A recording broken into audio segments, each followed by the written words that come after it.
first thing, this one is not content. There is something about this video that nobody's talking about. I'm not a fan of Ebukobi, but this free psychiatric hospital and aged people's home that he built for free, there is something he's saying about it without saying it. Now, if your pastor built a psychiatric hospital and say, go to this hospital, it is for free, what it means is that mental problem is not a spiritual problem. It's something that you need medical attention for.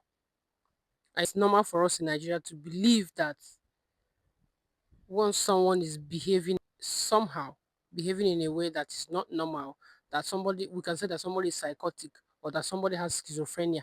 Normally for Africans, we usually say, onye man kontinyeraka, onye man ke ume commitments.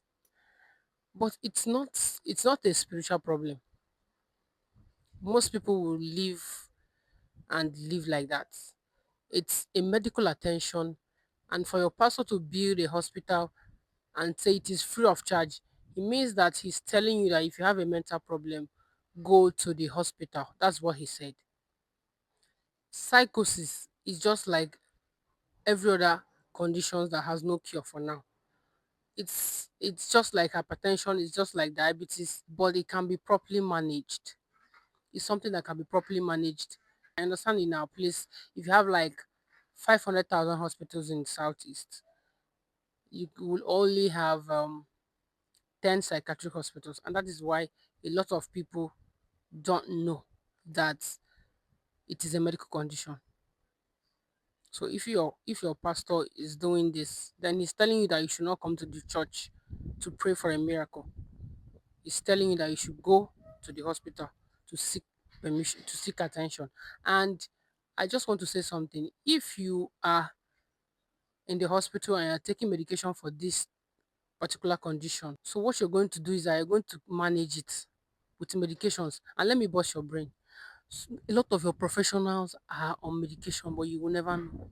A lot of your lecturers, those professors, a lot of bankers are on medications for conditions like this, but you will not know because they are exposed, they are civilized, they know that they have to be on medication. So long as you're on medication, you're not going to have a relapse. So if you visit a psychiatric hospital for whatever thing and you are giving your medications, please continue to take it, continue to adhere to your appointments, because if you leave it, it's going to relapse, it's going to come back, and it's going to be worse. So I'm not telling you that it has no cure for you to be scared. I'm telling you so that you can be mentally prepared. Just the way you know that diabetes and hypertension has no cure for now, that is how mental issues, especially psychosis, that's how they don't have cure. You just have to manage it, and it's 100% manageable. In fact, if you see someone who is properly managing his own or her own, you will never know that there's a point that this person's behavior is somehow.